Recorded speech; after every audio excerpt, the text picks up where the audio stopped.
মহান আল্লাহ তাআলার শাহী দরবারে আরো শুকরিয়া আদায় করি যে দয়াল আল্লাহ দয়া করে আমাদের মতো নালায়েক নাচিজ অধম অযোগ্যদেরকে তিনার হাবিব নবী সরকার দু জাহা সৈয়দুল মুরসালিন শাফিউল মুজনিবিন রহমাতুল লিল আলামিন আমাদের দয়াল নবী, যিনি নবীদের নবী, রাসূলদের নবী, ফেরেশতাদের নবী, আরশ কুরসি লৌহ কলমের নবী, কুল কায়নাতের নবী, আমার আল্লাহ বলেন আমার নবী। সুবহানাল্লাহ। এমন একজন নবীর উম্মত হয়ে আপনারা খুশি না বেজার? এজন্য শুকরিয়া দান আরেকবার বলুন আলহামদুলিল্লাহ। দোহার গ্রামবাসী সবাই মিলে সুন্দর জান্নাতি পরিবেশ সাজিয়েছেন, এই বেহেশতের বাগান সাজিয়েছেন। এটা আপনাদের জন্য আখিরাতের অন্যতম একটা নাজাতের ওসিলা হতে পারে। এখানে আল্লাহর কথা, আল্লাহর নবীর কথা, সাহাবাই কারামের কথা, আউলিয়াই কারামের কথা আলোচনা হবে। এটা হলো ইসলামের চর্চার একটা অন্যতম কেন্দ্র, ইসলাম জানা, ইসলাম বোঝার একটা অন্যতম কেন্দ্র। আপনারা যারা সারাদিন কর্মব্যস্ততা কাটিয়ে সন্ধ্যার পরে রাত্রেবেলায় মাহফিলে এসে বসেছেন, আপনাদেরকেও আল্লাহ তাআলা পুরস্কার দিয়ে পুরস্কৃত করবেন। যেমন দারিমি শরীফের মধ্যে একখানা রিওয়ায়াত রয়েছে, মিশকাত শরীফের বাবুল ইলমের মধ্যে হাদিসখানা উল্লেখ। হযরত আব্দুল্লাহ ইবনে আব্বাস রাদিয়াল্লাহু তাআলা আনহুমা তিনি রিওয়ায়াত করেন, তাদারুসুল ইলমি সাআতান খায়রুম মিন ইহইয়াইহা। রাতের সামান্য সময় কেউ যদি কোরআন এবং হাদিসের দর্শ নেয়, শিক্ষা নেয়, আল্লাহ এবং আল্লাহ রাসূলের কথা শুনে, জানে, জ্ঞান আহরণ করে, তাহলে এই সময়টা, এই সামান্য সময়টা সারা রাত দাঁড়িয়ে নফল নামাজ পড়লে যে সওয়াব, এর চেয়ে বেশি সওয়াব হবে। তার মানে আপনারা মাহফিলে এসেছেন, এটা আল্লাহর দরবারে ভালোভাবেই মূল্যায়ন করা হবে, সম্মান করা হবে। এমনিতে কোনো কিছু আল্লাহর দরবারে বিফলে যাবে না। যদি ঈমান নিয়ে কবরের যাত্রী হতে পারেন, তাহলে আপনাদের এগুলি কাজে লেগে যাবে, কবর রৌশন হবে, পরকাল সহজ হয়ে যাবে। মিজানের পাল্লা নিয়ে টেনশন করা লাগবে না, পুলসারাত নিয়ে টেনশন করা লাগবে না। যদি ঈমান নিয়ে মরতে পারেন, আপনাদের এই ছোট ছোট আমলগুলি আল্লাহ অনেক বড় করে ধরবেন। একটা ছোট্ট খেজুর যদি কেউ আল্লাহর ওয়াস্তে দান করে, সহিহ বুখারীর মধ্যে উল্লেখ, এই খেজুর দান যেদিন করেছে সেদিনে একটা খেজুরের বীজ মাটিতে বপন করলে স্বাভাবিক নিয়মে একটা গাছ হবে, ওই গাছে আবার অসংখ্য খেজুর হবে।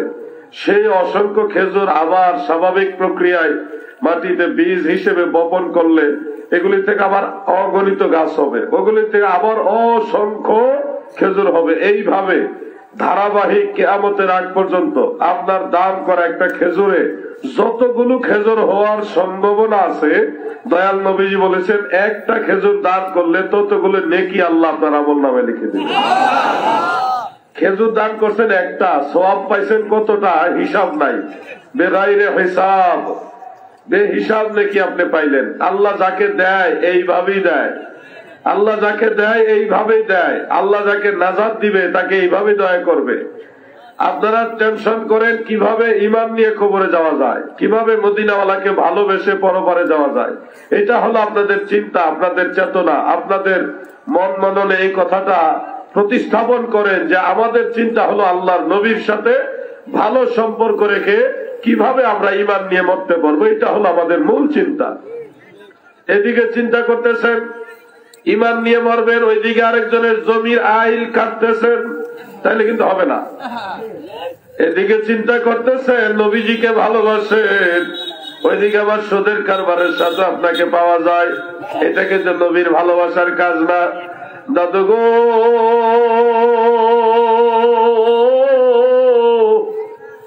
দয়া ডাক দেন, মদিনার কামলিওয়ালা নবী আপনার এই দুহার গ্রামে ভাঙ্গা করে এসে স্বপ্নে যোগে আপনাকে দেখা দিবে। ওই সম্পর্কটা আমাদের তৈরি করতে হবে। যদি আমি নামাজের 2 ওয়াক্ত পড়লাম, 3 ওয়াক্ত বাদ দিলাম, বা 3 ওয়াক্ত পড়লাম 2 ওয়াক্ত বাদ দিলাম, এটা কিন্তু পরিপূর্ণতা নয়। আল্লাহর কাছে পরিপূর্ণভাবে আত্মসমর্পণ করতে হবে। আবার নামাজ পড়ে 5 ওয়াক্ত, কিন্তু নামাজের ভিতরে মনোযোগ নাই, কি পড়ে উনি নিজেও টের পায় না, হুজুরি কাল্ব নাই। হুজুরি কাল্ব হলো আপনি যখন রুকুতে গেলেন, সেজদায় গেলেন, সুবহান রাব্বিয়াল আরশে আযীমে আল্লাহ তাআলা শাহী দরবারে কবুল হয়ে যাবে। আর মুখে আল্লাহর গুণগান, অন্তরে দুনিয়ার কল্পনা জল্পনা, এমন নামাজের কোন ফল পাইবেন না। ইন্নাল্লাহা লা ইয়াকবালু মিন আমালিকুম ইল্লা মা কানা লাহু খালিসান, রাওয়াহুন নাসাই। দুনিয়ার নবীর প্রেমিকারা শোনো, আল্লাহর জন্য যদি খালেস ভাবে ইবাদত না হয়, ওই ইবাদত ওই আমল আমার আল্লাহর দরবারে কবুল হয় না। আল্লাহ তাআলার জন্যই যদি আপনি রুকু সিজদা করেন, নামাজ পড়েন, সিজদা দেন, তখন আপনার এই মনের থেকে যে আল্লাহকে সিজদা করছেন এটা আল্লাহ কবুল করবে। অনেকে মাজারে সিজদা দেয়, অনেকে পীর সাহেবেও সিজদা দেয়। কিছু ভণ্ড আছে আমাদের দেশে, এই সামান্য কিছু ভণ্ডের কারণে আমাদের সব সুন্নিদের বদনাম হয়। আসলে ইসলাম ধর্মে আল্লাহ ছাড়া কাউকে সিজদা দেওয়ার কোন বিধান আছে? কাউকে, আল্লাহ ছাড়ার কাউকে সিজদা দেওয়া যাবে না। যারা এই কাজগুলি করেন খুব তাড়াতাড়ি এগুলি বন্ধ করেন। যে পীর সাহেব আপনাকে উৎসাহিত করবে যে সিজদা দেওয়া যাবে, মারিফতের দোহাই দিবে, পীর সাহেব ভণ্ড। সে ইসলাম বুঝে না, সে কোরআন হাদিস বুঝে না, সে ভণ্ডামি শিখছে, এই জন্য আপনাকে দিয়ে সিজদা করাইতেছে। সিজদার একমাত্র মালিক আল্লাহ। বলেন কে? পীর মুর্শিদের কদমবুসি করবেন, কদমবুসি করা সুন্নাত। ও দোহার গ্রামের নবীর প্রেমিকেরা, দিলের কান লাগায় শোনো, আল মাবসুত লিসারাকসির মধ্যে উল্লেখ রয়েছে, কোন সন্তান যদি মায়ের পায়ে চুমা খায়, মায়ের পায়ে চুমা দেওয়ার সাথে সাথে এটা আল্লাহর জান্নাতের চৌখাটের মধ্যে লেগে যায়। মায়ের পায়ের এত মূল্য, এত দাম। আল্লাহর ওলি যারা, পীর ও মুর্শিদ যারা, তাদের কদমবুসি করবেন, কারণ ওই পাগুলি, ওই কদমগুলি অনেক দামি কদম। কারণ আমার আল্লাহ বলেছেন, ওয়া কুনতু রিজলাহু আল্লাযী ইয়ামশা বিহা, আমি আল্লাহ তাদের কদম হয়ে যাই যেগুলি দিয়ে তারা বিচরণ করে। অর্থাৎ আল্লাহর আউলিয়াদের কদম মুবারক গুলো আল্লাহর মনোনীত হয়ে যায়। ওখানে কদমবুসি করলে আমার আল্লাহ খুশি হয়ে যায়। কিন্তু সেজদা করা যাবে না, সেজদা একমাত্র আল্লাহর জন্য। মা বাবা, পীর ও মুর্শিদ উস্তাদের কদমবুসি করা যাবে। আপনারা মাওলানা তোফাজ্জল হোসেন ভৈরবী সাহেবের নাম শুনছেন? উনি ইন্তেকাল হয়ে গেছে। আশিক রাসূল ছিলেন। তিনি একটা ওয়াজ করতেন, গাছের ওয়াজ, হরিণীর ওয়াজ। আমাদের দেশের অনেক ওয়াহাবি বক্তা আছে, এগুলিকে মিথ্যা বলতো, জাল জালিয়াতি বলতো। আসলে যার বস্তায় যা হাত দিলে পাওয়া যায় তা। এত লেখাপড়া যদ্দূর করছে ওদ্দূর না জানে, এর চেয়ে বেশি তো আর জানে না, এই জন্য তার কাছে এটা জাল মনে হয়। হরিণীর ঘটনাও ঠিক এবং ওই গাছের ঘটনাও ঠিক, কিতাবে আছে, আমি পাইছি। হরিণীর ঘটনা 6 জন সাহাবী, আল্লাহ রসুলের 6 জন সাহাবী বর্ণনা করছে। আর উনি খুঁজে পায় না। দেড় ব্যাটারি মৌলবী লেখাপড়া করলে না হয়তো, বাংলা বই করে ওয়াজ করে, আরবি কিতাব তো পড়েই না। ওই যে ক্লাসে কয়েকটা কিতাব পড়ে আইছে তো আইছে, এরপর আর খবর নাই। তো পাইবা কেমনে? খয়রাত করে চলো, 6,000 টাকা 3,000 টাকা বেতন। লেখাপড়া তো ভালো মতো করে নাই, ডুবলি লেখাপড়া করে আইছে, 2 নম্বর লেখাপড়া। এই জন্য কথায় কথা কয় এইটা নাই, ওইটা নাই, এটা বেদাত, ওইটা শিরিক, এটা হারাম, এটা কোরআন হাদিসে নাই, কথায় কথা খালি নাই। মানে তার বস্তার ভিতরে মাল নাই। বেজার হইতেছেন আপনারা? মুসনাদু বাজ্জার একটা কিতাব আছে, এটা প্রায় 1150 বছরের আগের কিতাব। কয়শো বছর আগে? 11.5 বছর, 1150 বছর, 11.5 বছর। মানে কত সহজ করে নিতেছে। ইমাম আবু বকর ইবনে বাজ্জার রাহমাতুল্লাহ আলাইহি তিনি ওই হাদিসটা, গাছের হাদিসটা উল্লেখ করছেন। তুফাজ্জল হোসেন ভৈরবী সাহেব যেটা বয়ান করত, যে একজন বিধর্মী নবীজির কাছে এসে বলতেছে, হে নবী মুহাম্মদ সাল্লাল্লাহু আলাইহি ওয়াসাল্লাম, আপনি যদি সত্যি আল্লাহর নবী হয়ে থাকেন, আমাকে একটা অলৌকিক ঘটনা দেখান। দয়াল নবীজি বললেন, তুমি কি দেখতে চাও? সে বিধর্মী বলতেছে, ওই যে একটা গাছ দেখা যায়, এই গাছ যদি সৈন্যের উপর দিয়ে উড়াল দিয়ে আপনার সামনে আনতে পারেন, তাইলে আমি বিশ্বাস করবো আপনি আল্লাহর নবী। দয়াল নবীজি মৃদু হাসি মোবারক দিয়ে বলে, ইহুদি রে, তুমি ওই গাছের কাছে যাও, ওই গাছের কাছে গিয়ে বলো আমি রাহমাতুল লিল আলামিন নবী, আমার কাছে আসার জন্য গাছের ডাকছি, তুমি যাইয়া খবরটা কও। ইহুদিরে কাজে লাগাইছে। ইহুদি মনে মনে ঠিক করে নিয়েছে গাছ কোনদিন উড়াল দিয়ে আসবে না। সে মনের আনন্দে দূরের সেই গাছের কাছে গিয়ে গাছের কাছে বলতেছে, গাছরে গাছ, ইসলাম ধর্মের নবী মুহাম্মাদুর রাসূলুল্লাহ সাল্লাল্লাহু আলাইহি ওয়াসাল্লাম তোমাকে তিনার কাছে যাওয়ার জন্য ডেকেছেন। এই কথা বলে তিনি চলে যাচ্ছেন। ভাবছেন এই গাছ তো আর আসবে না, কিন্তু পরক্ষণে মটমট মটমট আওয়াজ শুনে তাকায় দেখে মানুষ যে কমর ফুটায় না একটু ডাইনবাম ঘুরা, এই গাছ এভাবে ঘুরা গোড়া ভেঙে ফেলছে আল্লাহর কুদরতে। ভাইয়া ডালপালা সব পাখির ডানার মতো হয়ে গেছে। এই ডালপালা এইভাবে উড়াল দিয়া দিয়া সেই গাছ আল্লাহর নবীর সামনে হাজির হয়ে গেছে। গাছ এসে তখন সালাম দেয়। আল্লামা আকবর আলী রেজভী সাহেব রহমতুল্লাহ আলাইহি এইভাবে সালাম নবীজিকে দিতেন। আল্লাহ ইয়া রাসূলুল্লাহ জিন্দাবাদ, আমার নাম লাগবে না। আল্লামা গাজী আকবর আলী রেজভী রহমতুল্লাহ আলাইহি ভাবে নবীজিকে সালাম দিতেন। আসসালাতু ওয়াসসালামু আলাইকা ইয়া রাসূল। তো দোহার গ্রামবাসী, গাছ বৃক্ষলতা আমার নবীরে চেনে কে চেনে না? গাছ এসে আমার নবীরে সালাম দেয়। আল্লাহর হাবিব সালামের জবাব দিয়ে জিজ্ঞাসা করে, গাছ তুমি বলো তো আমি কে? গাছ তখন কালেমা পড়ে আশহাদু আল্লাহ ইলাহা ইল্লাল্লাহু ওয়াহদাহু লা শারীকা লাহু ওয়া আশহাদু আন্না মুহাম্মাদান আবদুহু ওয়া রাসূলুহু। গাছ কালেমা পড়লো। পড়ার পরে ইহুদি দৃশ্য দেখে থরথর করে কাঁপতেছে। গাছে কথা বলে, মানুষের মতো কথা বলে। আমার নবীর দরবারে হরিণ এসেও কথা বলছে, বাঘে এসেও কথা বলছে, জীব জানোয়ার পশু পাখিরা পর্যন্ত নবীজিকে সালাম দিছে। ঠিক কিনা বলে? কিন্তু কিছু বুকা লোক আছে, জ্ঞান পাপী, এরা নবীর শান বুঝে না, নবীর ইজ্জত বুঝে না। নবীজিরে সালাম দিলে তার ঠিকানা ঘুরিয়া বেড়ায় নবী ধারে গোধারে, নবীজির শানের কথা বলবো রে কারে।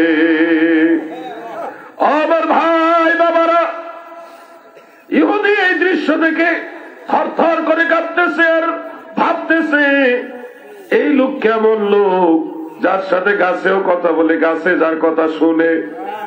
গাছ এসে যাকে সালাম দেয়, ইনি তো সাধারণ মানুষ না, আল্লাহর নবী ছাড়া কাউকে গাছে এইভাবে সম্মান করবে না। তখন নবীজি ইশারা দিলেন গাছকে, তুমি চলে যাও। গাছ আগের মতো উড়াল দিয়া আগের জায়গায় যাইয়া এমন ভাবে সেটিং হয়ে গেছে, দুনিয়ার কেউ বিশ্বাস করবে না এই গাছটা উঠে আসছিল। এবার ইহুদি বলে,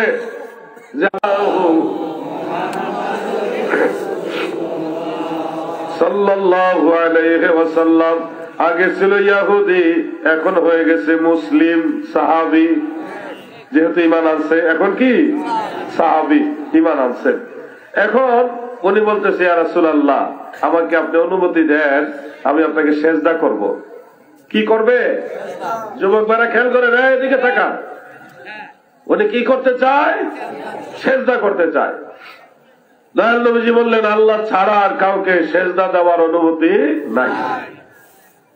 যদি অনুমতি থাকতো তাহলে প্রত্যেক স্ত্রীকে আমি অনুমতি দিতাম তার স্বামীকে যেন সেজদা দেয়। তারপরে আল্লাহ ছাড়া কাউকে সেজদা দেওয়ার পারমিশন নাই। তখন ওই সাহাবী বললেন, ইয়া রাসূলুল্লাহ, যেহেতু সেজদা দিতে পারবো না, সেহেতু আপনি আমাকে অনুমতি দেন, আমি আপনার কদম বুসি করব। আল্লাহর হাবিব তখন অনুমতি দিলেন, কদম বসতি তিনি করলেন।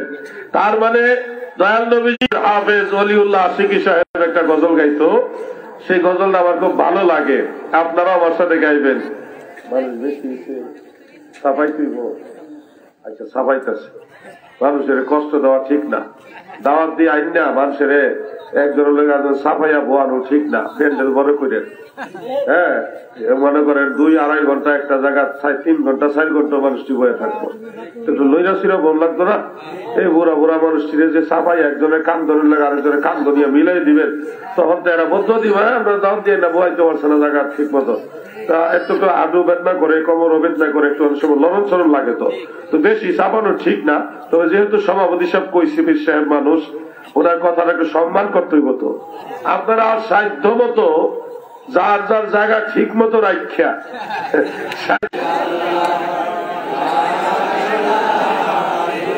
ইল্লাল্লাহু লা ইলাহা লা ইলাহা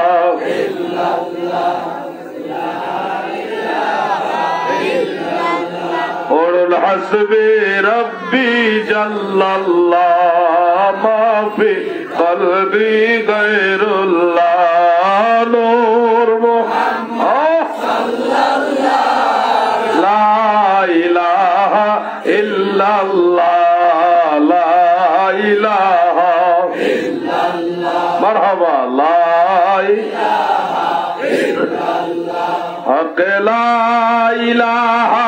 শুনেন, ওলিউল্লাহ আশিকি সাহেব আমার নবীর শানে একটা গজল গায়, যে গজলটা বড় ভালো লাগে। আসেন আমরা সবাই মিলে নবীর শানের এই গজলটা গাই।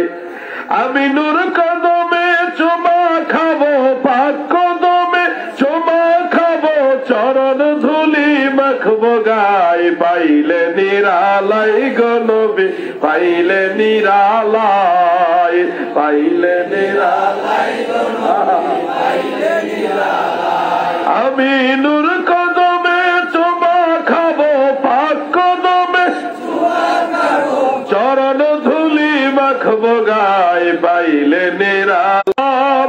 এই আশিকার দিলে সালাম নবী শুনতে পায়, পাইলে নিরালাই গো নবী, পাইলে নিরালাই। মারহাবা মারহাবা, পাইলে নিরালাই গো নবী, পাইলে নিরালাই। আমি নূর কদমে চুমা عنهما قال قال رسول الله صلى الله عليه وسلم إن الله تعالى قد رفع لي الدنيا فأنا أنظر إليها وإلى ما هو كائن فيها إلى يوم القيامة كأنما أنظر إلى كف هذه رواه الطبراني في الكبير। حضرت ابن عمر রাদিয়াল্লাহু তাআলা আনহুমা তিনি বর্ণনা করেন, আল্লাহর হাবিব বলেন, উম্মতেরা শোনো, এই দুনিয়াটা আমার আল্লাহ আমার সামনে তুলে ধরে রাখছে। কে ধরে রাখছে? যদি অভিযোগ থাকে আল্লাহর বিরুদ্ধে করবেন, আমরা কেউ ধরছি না, আল্লাহ নিজে ধরে রাখছে। সুবহানাল্লাহ। কারো আপত্তি থাকলে আমাদের বিরুদ্ধে আপত্তি করে কোনো লাভ নাই, কারণ নবীজি স্পষ্ট বলেছেন, ইন্নাল্লাহ তাআলা قد رفع لي الدنيا, আল্লাহ নিজে গোটা দুনিয়াটা আমার সামনে তুলে ধরে রাখছে। সুবহানাল্লাহ বলে। এই কারণে ওয়াজ করে নবী আছে বহু দূরে, লোহিত সাগরের তীরে। কস কি তুই? নবী বহু দূরে না বেটা, নবীজির রওজা মুবারক বহু দূরে। নবীজির রওজা মুবারক মদিনা শহরে, কিন্তু দয়াল নবী আমাদের কলিজার ভিতরে। আমার নবী আমাদের সিনার ভিতরে আছে না ভাই? তুমি তালাশ করো না, তুমি জানো না নবী কত কাছে। হ্যাঁ, তুমি তোমার ভাঙ্গা ঘরেও নবীজিকে খুঁজে পাইবা। তোমার ঘরের বিছানা ভালো না, একটু দুর্বল বিছানা, তোমার ঘর বড় বিটা কথা লিখেছেন, যখন আপনি নবীকে সালাম দিবেন, আসসালামু আলাইকা আইয়ুহান নবী ওয়া রাহমাতুল্লাহি ওয়া বারাকাতুহু, তখন কি মনে করে সালাম দিতে হবে? ইমাম গাজ্জালি লেখে, তখন আপনার কলবের ভিতরে নবীকে হাজির যাই না, এরপরে নবীকে আছে। তুমি যেখানে যাইবা সেখানে নবী আছে, আছে না?